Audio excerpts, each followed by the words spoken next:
შედისო და თუ არ და კვალიფიკაციაში არ ჩავა.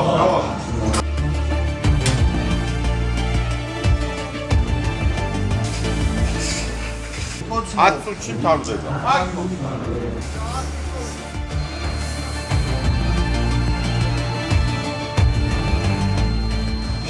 ვინმე ტიპი გვინდა ეხლა რომ რაღაცა საკეთოს აუშავოს რა მე გამომდის 10 წუთი გვინდა სულ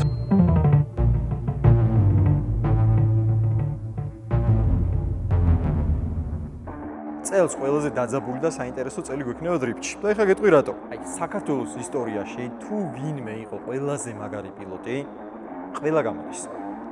მევლუდი, ვახო, ნოდოკოდუა ემზადება, გიო ისედაც გამოდის, შალიკა აქ არის, ანუ ყველა გამოდივართ. მაგიტო წელს განსაკუთრებული პასუხისგებლობა გვაქვს, რომ გამოვიდეთ კარგად. ანუ რაღაც თქოს ახალი ძალები დავიწყოთ ეს წელი ყველამ ერთად.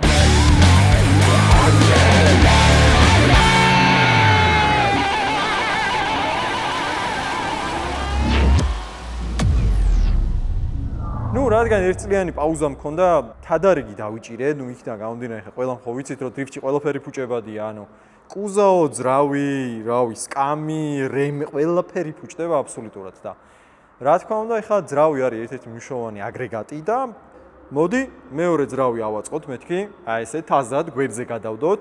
პარალელურად, რა თქმა უნდა, მეორე კუზაოსაც ვამზადებ, სილვია S15-ს, რომელიც ლილოში გადავიყვანეთ რუსთავიდან, იქ დავიწყეთ შემზადება, დაგრუნტვა, რობოტზე იდეალურად არის გასწორებული, ანუ გეომეტრია იდეალური აქვს და ნელა-ნელა გარდა იმისა, რომ მეორე ძრავი გვაქვს გამზადებული, უკვე მეორე სილვიაც გვექნება გამზადებული რა და მაგრა დასწორებს. წარმოიდგინე, ერთი სილვია რაღაც დაიმართა, მეორე სილვიაზე უბრალოდ გადაჯექი და გააგზელე გზა. აი, ძალიან მაგარია. სუპერ. ეს ყველაფერი ხო ესე კარგად ჟღერს, მაგრამ შეჯიბრების წინ ყოველთვის ხდება რაღაცა magic.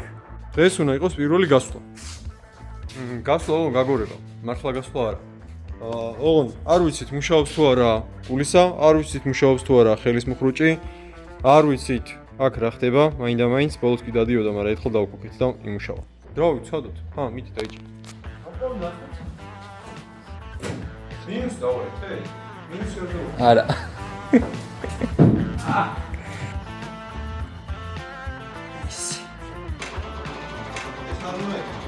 რა არის?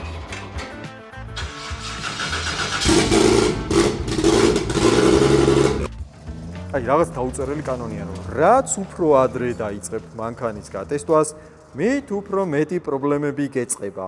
არ ვიცი რატოა ეგ ეგრე. ვარჯიშები დავიწყეთ, მანქანა კარგად გავტესტეთ. ყველაფერი რომ დავწუნ იდეალური იყო, აი როგორც ევროპაში ხდება, როგორც ამერიკაში ხდება. მერე მთლიანად დავშალეთ მანქანა, აი ყველა ჭანჭიკი მოვხსენით, წავედით სამღებრო სამუშაოებზე, გადავღებეთ სილვია, გაპრიალებული, დალაგებული, არანაირი სვარკები არ დარჩა, არანაირი გადაკეთებები, არანაირი ხოიცა აი როგორ ხდება ხოლმე რომ აუ ეს კი ეს აკი არა მოდი ცოტა გვერდზე მივასვარკოთ და რა. ეგ მსგავსი არაფერი. ანუ როგორც წესია, ისე გავყევით ყველაფერს რა. და მერე გადაღების მერე, რა თქმა უნდა, ამოვიყვანეთ, ძრავი ჩავდეთ, იგივე ძრავი ჩავდეთ, ჩვეულებრივად დაიქოქა, რაღაც ლამაზად შტეკერები მოვაწესრიგეთ, იქ რაღაც ფეხებში არ კვედებოდეს, იქ მაგნიტებზე ავიყვანეთ რაღაცა ისეთი კაბელები, რომ სწრაფად მოხსნადი იყოს და თავის დროზე მივაწებოთ და თუ რაღაც დავჭვით და მოკლედ აი ესეც წარმოიდგინე, აი ცაში დავფრინავთ უკვე და ყველაფერი იდეალურად გავამზადეთ. დაჟე დიზაინზეც ვიმუშავეთ, ალბათ აქვე ხედავ რომ კარბონკევლარის ბოდიკიტი გავაკეთეთ და თავისი წითელი მზორებით, აი რაზეც ვიშრომეთ მთელი წერი კარბონკევლარის დეტალები რომ ჩამოვასხეთ, გამოვაჩინეთ რა, რომ აი კარბონკევლარზე ვიმუშავეთ. ფარები ვიყიდეთ და ასე შემდეგ. მოკლედ, Delphi Motors-ში გადავაკარით ეს ყველაფერი, მადლობა Delphi Motors აქედან. საკაიფოდ გადაეკრო, რაც მთავარია, ვიდეოებში, ფოტოებში ძალიან კარგად ჩანს მანქანა და ეფექტურია. აი ეს ცოტა მწვანე ფერი თითქოს კლავს, მაგრამ მაგაზე მოდი მერე ვილაპარაკოთ. რაც მთავარია და რაც მე ძალიან მომეწონა, არის ის, რომ Gez Motors-თან ერთად არის პირველი შეჯიბრი და Gez Motors-ის თლიანი გუნდი ისე აქტიურად ჩაერთო ჩემპიონატში, როგორც არც ერთი კომპანია. მოვიდნენ, კარავი გახსნეს, უყურებენ, კარგად ერკვევიან, ძალიან დასაფასებელია და ოღონ პასუხისგებლობაც თითქოს მეტი მაქვს რა. ამ ხრივ რომ შეჯიბრზე კარგად გამოვიდეთ და რაღაცა შედეგი დავდოთ.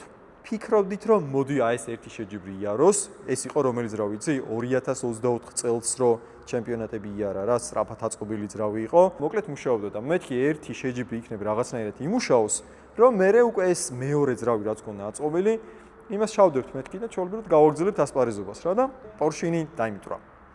პორშინი რო დაიმტვრა, თელ ძრავში მოკლედ აჯაბსანდალი მოხდა და ყველაფერი განადგურდა რა, მაგრამ ჩვენ ხო ვიცოდით რომ ჩვენ ხო ისეთი ტიპები ვართ, რომლებმაც გაითვალისწინეს ეს სიტუაცია და ახალი ძრავი გვედო აი ესე გამზადებული, თაზა შეღებილი აქეთ-იქით რაღაცა. აი როგორც კი გავსტუკეთ, ჯავახამ მითხრა რომ დავაი ბარემ ბოქსში შეიყვანე, ამოვაგდოთ ძრავი და ახალი ჩავდოთო რა. ეგრეც მოვიქეცით, ანუ გარაში სიტუაცია იყო, რომ ძრავს გაციება არ ვაცადეთ. ანუ ცხელი ძრავი ამოვიღეთ რა. ხელს ვერ ვკიდებდით წესიერად ძრავს, ისე ამოვაგდეთ, წარმოიდგინე. აი მკვდარს რო გაციებას არ დაახლოვეთ, აი სიტუაცია იყო რა. მართლა ეგრე იყო შეჭირა. ჩავაგდეთ ახალი ძრავი, მეორე დღეა, მოკლედ ის ღამე გავათენით სპეციალურად, რომ დრო არ დაგვეკარგა საერთოდ რა. აპკატკა გეცოდინებათ რომ ანუ ძრავი რომ მოჯდეს რა, ანუ ახალი ძრავი რო არის, ყველა დეტალი რომ აი მოჯდეს, კალცოები, რაღაცები ალბათ ხსმენია. გარეთ ყავს მანქანა, ძრავი ხურდება, ანუ ვაცდით რომ ადგილზე იმუშაოს რაღაცა და მოკლედ შევამჩნიეთ რომ წვეთები გაიკეთა ძრავის დაბლა, ანუ წყლის წვეთები იყო და ნუ ალბათ მეთქი რაღაც დაგვრჩა გადასაჭერი და ჰოისაოცრებაო. ძრავის ქვედა ნაწილს ბლოკს რო იძახიან და ზედა ნაწილში, ანუ გალოვკას შორის გამოდის წყალი. არ უნდა გამოდიოდეს, ეგეთი რაღაც არ უნდა მოხდეს თუ რამე პრობლემა არ არის. წავედით ისე იქითკენ რომ იქნებ რაღაც შეცდომა დაუშვით აწყობისას, რაღაცა პრაკალტკას, ანუ საფენი რაც არის იქნებ ბრაკი აღმოჩნდა, აქითკეთ, მოკლედ ასე იყო თუ ისე იყო, მასე ვარჯიში არ შეიძლებოდა და ეს ძრავი უკან ამოვიღეთ. დავშალეთ და აღმოჩნდა, რომ რისი იმედიც ჰქონდა, რა ძრავის იმედიც ჰქონდა, ბლოკს ჰქონდა, ანუ ძრავის ბლოკს ჰქონდა მიკრობზარები, რომელიც ძალიან რთულად შესამჩნევია თუ უშუალოდ არ წაიღე სადმე სერვისში და არ გადაამოწმებინე რომ აი მიკრობზარები აქვს თუ არა აქვს რა და წარმოიდგინე 10 წლის განმავლობაში 2 ჯეიზის ბლოკზე მსგავსი შემთხვევა არ გქონია. მაგრამ ნუ ეგრე დაემთხვა. სამწუხაროდ ეგრე დაემთხვა. მოკლედ შეჯიბრამდე იყო დარჩენილი სადღაც 4-5 დღე, როდესაც ეს ყველაფერი მოხდა. ჩვენს გვერდზე არის გეზმოტორსი, ჩვენს გვერდზე არის სოკარი, ჩვენს გვერდზე არის კროკოსნეკები, რომლებიც უკვე სხვათა შორის ეს კომპანია ძალიან დიდი ხანია გვიდგას მხარში და ძალიან აქტიურად არის ჩართული სპორტში. შეიძლება გარდან ესე არ ჩანს, მაგრამ სინამდვილეში ესეა და ძალიან დიდი მადლობა მათ. ეჭვი გვაქვს, რომ ჩვენ ჩემპიონატზე ვერ გამოვალთ. აი მაგის გააზრება, უბრალოდ რომ მთელი წელი ემზადებოდი და რაღაცა ისეთი საშინელი ხარვეზი გაქვს, რომელიც არ უნდა ყოფილიყო, გასააზრებლად ძალიან ტეხავს, აი მართლა ძალიან ტეხავს რა. მაგიტო მე ცოტა კიდევ უფრო თადარიგი მქონდა დაჭერილი და მესამე ძრავის აწყობა მქონდა დაწყებული. ანუ რა დონეზე იცი, აი უბრალოდ პორშინებს რომ მოარგებ ბლოკს და აი მაგის იქეთ არაფერი რა. იმ დღესვე გადათენებულზე ჩვენ, ანუ თელმა ჯგუფმა, ვინც ამ ჩემპიონატში ვიღებთ მონაწილეობას, ანუ ტექნიკურმა ჯგუფმა და ჩვენ, სინამდვილეს ჩვენმა ძმაკაცებმა, საძმაკაცომ გადავწყვიტეთ რომ მოდი მესამე ძრავი ავაწყოთ. ძრავის აწყობა, ნუ ისეთი მარტივი არ არის, რომ აი კარგად ააწყო რამოდენიმე საათში. მოკლედ, გადათენებულზე ისევ 2 ღამე გადავათენეთ, ეგ ძრავი ავაწყეთ, ჩავდეთ, დავქოქეთ, კადრებსაც ალბათ ეხა ნახავ, პირველად რო დავქოქეთ.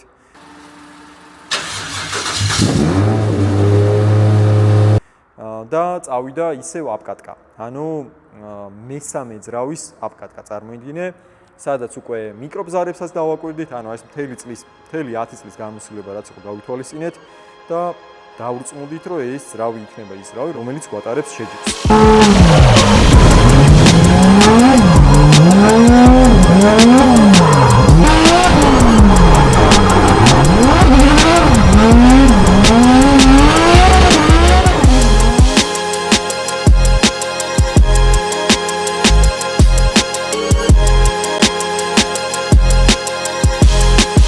მოკლედ, ძრავი აეწყო, სატესტო გავლები გავიარეთ, მე რაკერასთან წავედით დაინოზე, რომ დალაგებულად ამოგვეღო ცხენი და გვენახა რომ ყველაფერი, ანუ დატვირთვაზე ყველაფერი რიგზეა, პრობლემა არ აქვს ძრავს. არ მახსოვს, მეგონი 518 ცხენის ზალა ამოვიღეთ თორცე 510-518 ცხენის ზალა, მაგრამ საქართველოს დრიფტის ჩემპიონატებში ჩვენ რა საბურავზეც გავართ, მე დიდი იმედი მაქვს, რომ მალე კუმოზე გადავალთ და ბევრი ცხენი დაგვჭირდება, მაგრამ 500 ცხენს როგორც კი გაცდები, აზრი ეკარგება. აი მაგალითად, თუ მაღალ ბუსზე დადიხარ, დაადგავ გას, მანქანა აღარ მიდის. ანუ საერთოდ აღარ მიდის, ადგილზე დგახარ, საბურავს წვა უბრალოდ და всё, მორჩა. შესაბამისად 518 ცხენი რაც ამოვიღეთ, იყო აი აბსოლუტურად დამაკმაყოფილებელი ჩვენთვის და დრიფტის სერიებისთვის.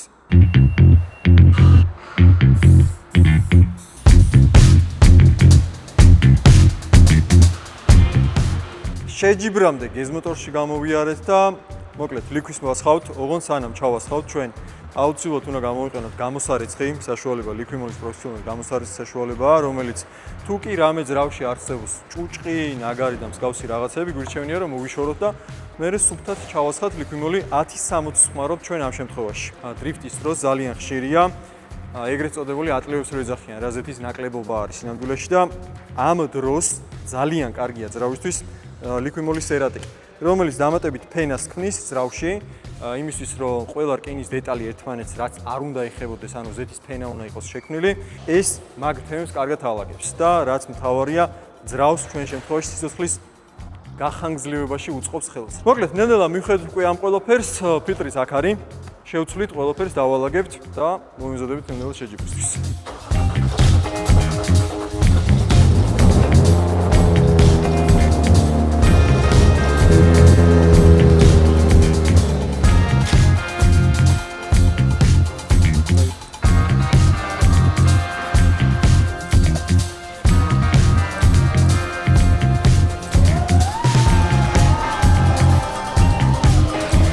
დადგა ჩემპიონატის დღე, ვარჯიშები გქონდა, დღისით სანამ ლაივი ჩაირთვებოდა, რაღაცეები, ანუ კვალიფიკაციები სანამ დაიწყებოდა, ერთ დღეს გქონდა კვალიფიკაცია და შეჯიბრი.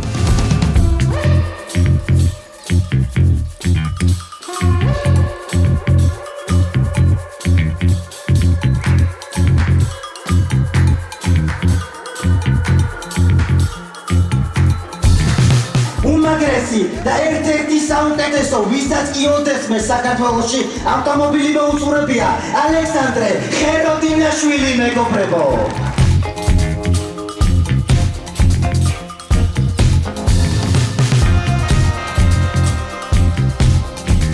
მოკლედ, ვარჯიშები დაიწყო, საკაიფოდ არის ყველაფერი, ვარჯიშობთ, წყვილებშიც დავდივართ, უკვე გავთამამდით რაღაც აკეთეთ და წეგან რო ვიძახ, ხო იცი, მაგიური თემა. კლაპანი, ანუ მეგონი სარქველი ქვია ქართულად, კლაპანი გავუღუნეთ შუა ვარჯიშზე. ესაც პირველად მოხდა. ანუ არასდროს ჯეიზიზე არ გაგვიღუნია კლაპანი, არ მომხდარა ეგეთი რაღაც რა. 1 საათში არის კვალიფიკაციები. კვალიფიკაციის გარეშე ჩვენ ვერსად ვერ გავალთ. ძრავი აღარ მუშაობს, შევამოწმეთ და კომპრესიები ანუ აღარ აქვს, მორჩა. ჩემი სიტუაცია ახლა წარმოიდგინე რა. შევაგდეთ ეგრევე ბოქსში. დავრწმუნდით რომ ძრავი გაფუჭებულია. მესამე ძრავი გაფუჭებულია. გეზმოტორსის მთელი გუნდი თავისი კარვით, თავის სტენდით, ლიქვიმოლის ამბებით რაღაცით, რა, ჩემი სილვია უნდა დავაყენოთ და ლამაზი კადრები უნდა გადავიღოთ და აქ-იქეთ რაღაცეები, ველოდებიან იქეთ. კარგ ხასიათზე არიან, რა თქმა უნდა, იმიტომ რომ ჩემპიონატზე გავდივართ, ლამაზი მანქანა ყავს, რაღაც აქ-იქეთ და მე ამ დროს გარაში ასე ვზივარ. 1 საათში არის კვალიფიკაცია და ძრავი აღარ მაქვს.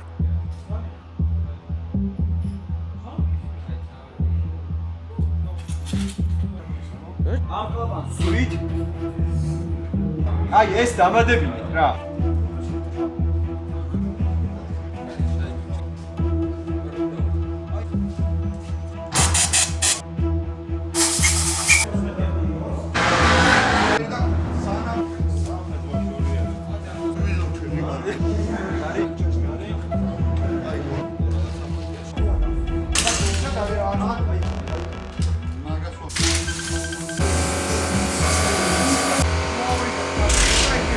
როდესაც კომპანიები გვერდზე გიდგანან, კამბექი უნდა დაგვედო, ხალხი გველოდებოდა. ძალიან ბევრი მაყურებელი მოსული იყო იმისთვის, რომ ჩვენი სიარული ენახა. ეგ ყველაფერი წარმოიდგინეთ ჩემ თავშია და ჩვენ ვეღარ გავდივართ. მორჩა.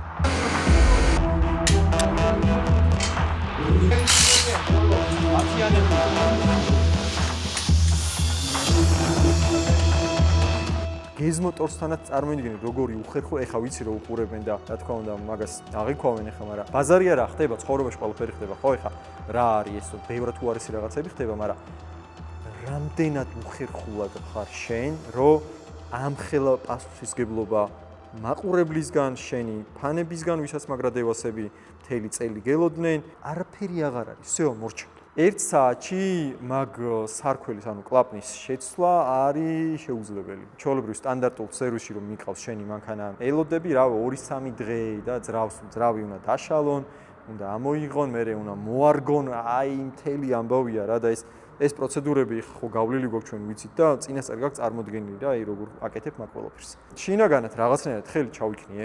ანუ ერთი ვარიანტი გაქვს რომ აი ესე დაჭდე უბრალოდ და უყურო როგორ გამოეთიშე ჩემპიონატს და როგორ დადიან სხვები, ან მეორე ვარიანტი არის ცადო, უბრალოდ ცადო. ბაზარი არ გამოგივა, მაგრამ უნდა ცადო რა, იმიტომ რომ დებილი ვით ჯდომას და ოპა, აი მე არაფერი აღარ მეშველება, ანუ არასდროს არ არის გამართლება რა. აი მოკლედ გადავწყვეტეთ, რომ ეს კლაპანი შეგვეცვალა, რანაირად უნდა მოგვესწრო, არ ვიცი, მაგრამ თენგიზმაც აი აიღო ჩვეულებრივად კამერა, ყველაფერს იღებს, დაუბივართ აქ-იქით, მაგრამ გულში ვფიქრობდი, რომ მეთქი თენგიზ შეეშვი, ნუ იღებ, მეთქი მართლა ვფიქრობდი მაგას.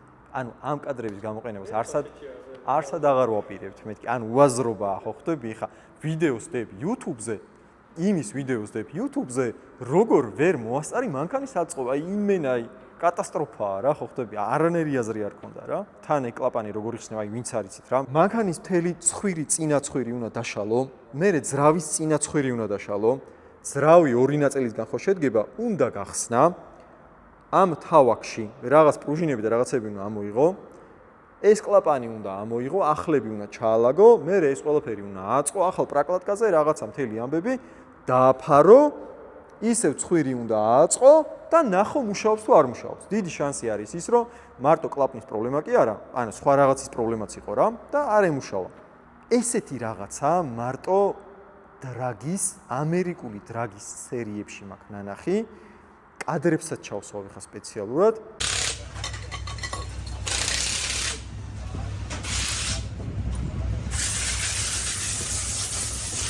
გასulis მერე ძრავს აი ეს დევალტის ისინი პისტოლეტები რო ხოიც მაგეებით აი ეს კაპ ხსნიან, თან ორთქლიას დის ძრავს არებილდებენ, იქვე უჭერენ და შემდეგ გასვლაზე გადიან.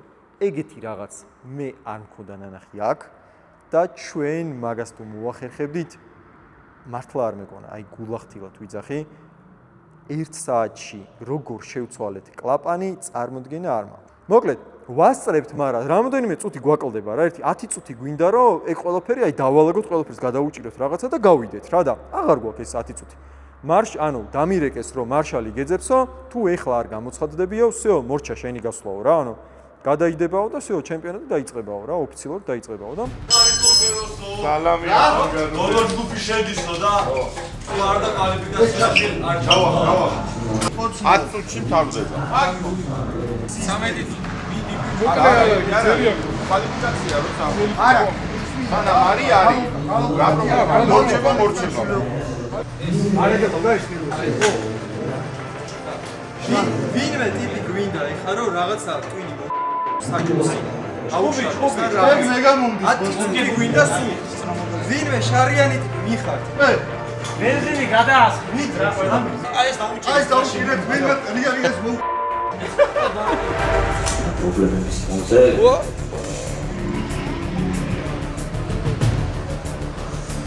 ნიკოლოზ დოვიცის გავა. ამდენი დროა.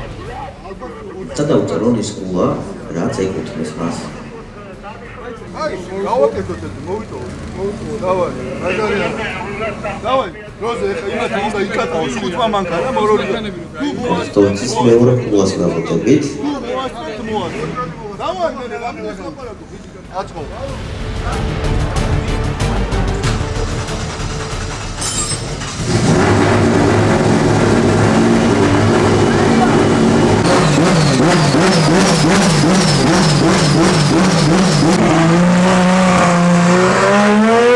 ფაქტი არის ის, რომ დრო გაიწელა ცოტა მარშლებთან და GDC-ის ორგანიზატორებთან მე ბოდიში სხვა გზა არ მქონდა უბრალოდ.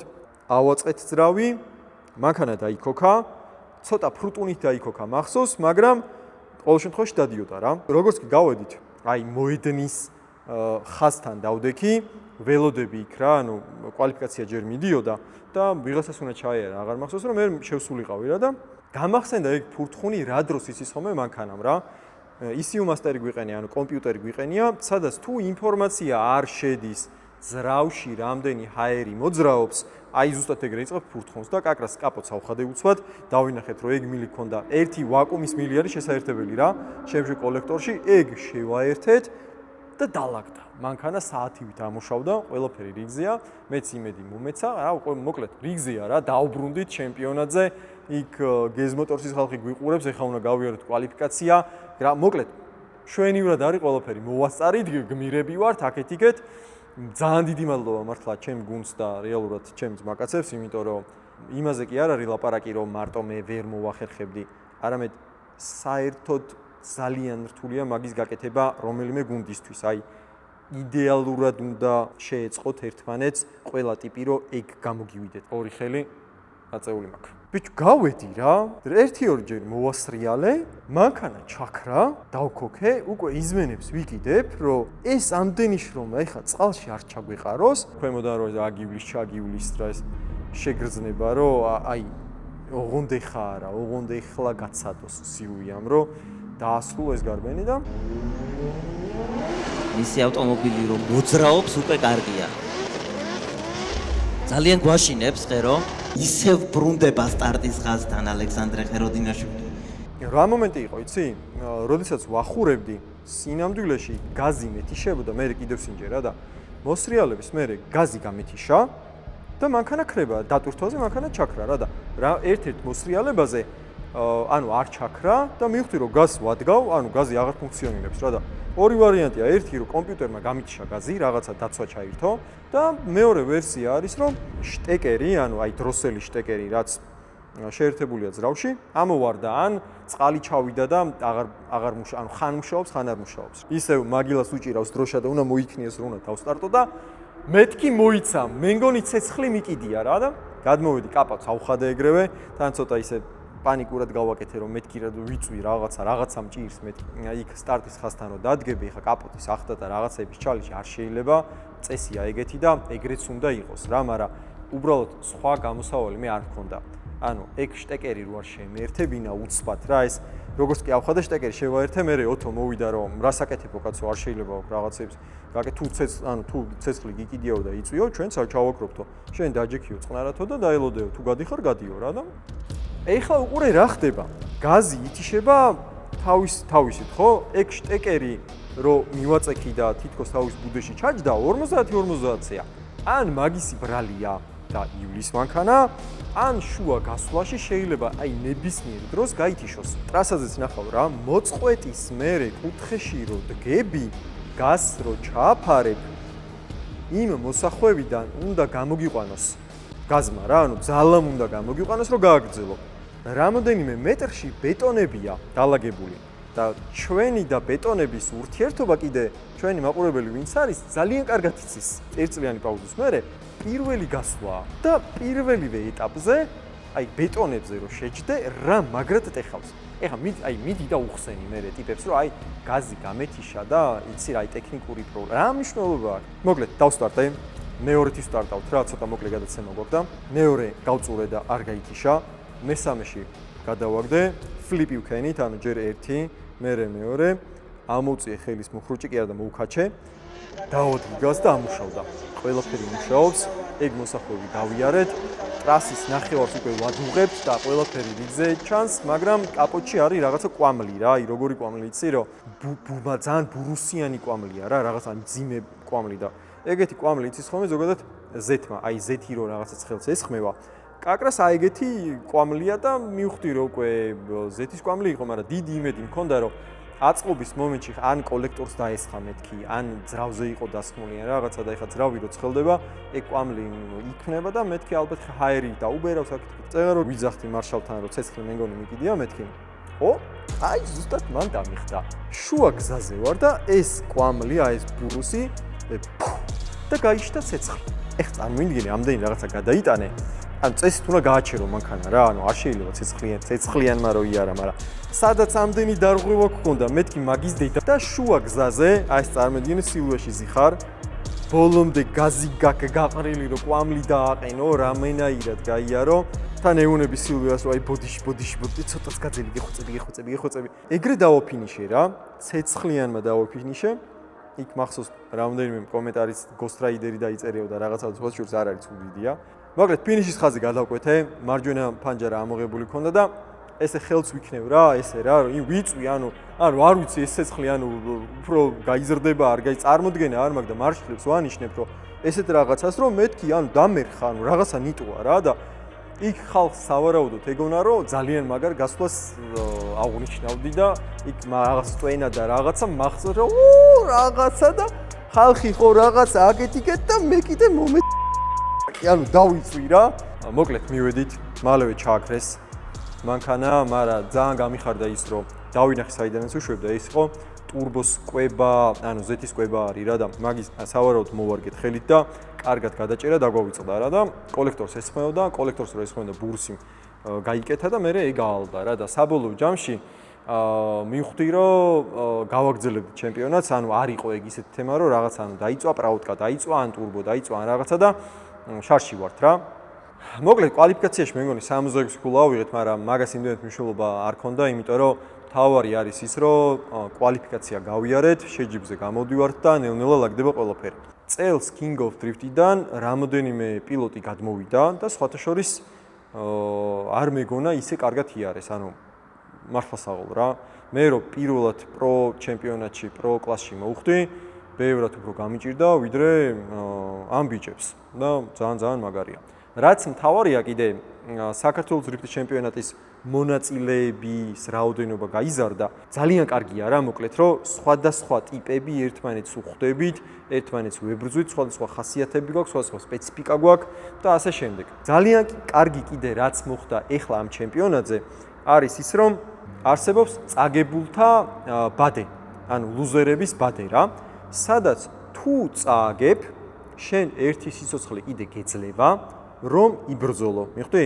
წაგებულთა ბადე ცალკეა, წაგებულთა ბადეში წაგებული ტიპები ერთმანეთს ეომებიან და ვინც გადავა, მე ისევ აქვს შანსი, რომ პირველობისთვის იბრძოლოს. ძლიერი პილოტები თუ რაღაცა ისეთი მარტივი ჩეპე მოხდა რა, მარტივი შეცდომის გამო ვიღაცა გავარდა, ძლიერი პილოტები მაინც დარჩნენ და ძლიერ პილოტებს მოუწიათ ერთმანეთთან შეხვედრა, რაც ზოგადად ივენტისთვის რა არის ძალიან კარგი, იმიტომ რომ ძალიან მაგარი გასვლები დაიდო წელს.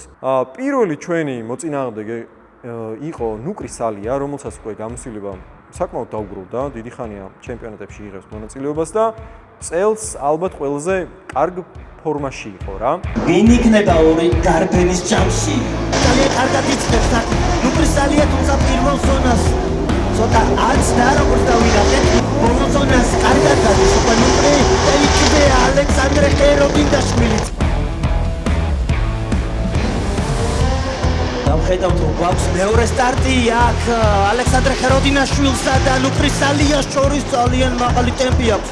ალექსანდრე ხეროდინაშვილს როგორც ხედავთ ამხელა კუთხით ასრულებს თავის დავალებას, იქვეა ნუკრის ალიას და მას არავითარ შემთხვევაში არ ეპატიება რომ ოდნავ მაინც ჩამორჩეს მის მეტოქეს და ჯერჯერობით ცდილობს რომ დაეწიოს, მაგრამ ძალიან მაღალი დონის დრიფტს გთავაზობს ალექსანდრე ხეროდინაშვილი, რომელიც სოლიდებს მთელი ტრაექტორიის განმავლობაში და შეხედეთ რა დრიფტს გთავაზობს.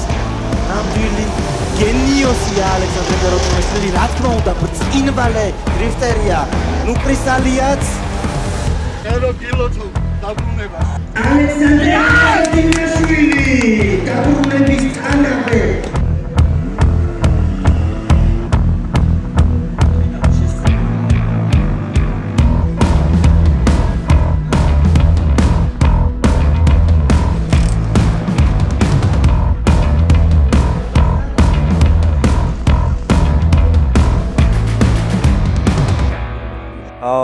მე რასაც ვაკვირდები ჩემი გავლებიდან ერთწლიანმა პაუზამ რაღაცეები დამიტოვა, ანუ ცოტა ამომაგდო ფორმიდან. მოკლედ, ნუკრისაც ჰქონდა თავის შეცდომები, მეც ჰქონდა შეცდომები, მაგრამ ამჯერად ჩემი შეცდომები ნაკლები იყო და საბოლოო ჯამში ნუკრისთან გავიმარჯვეთ.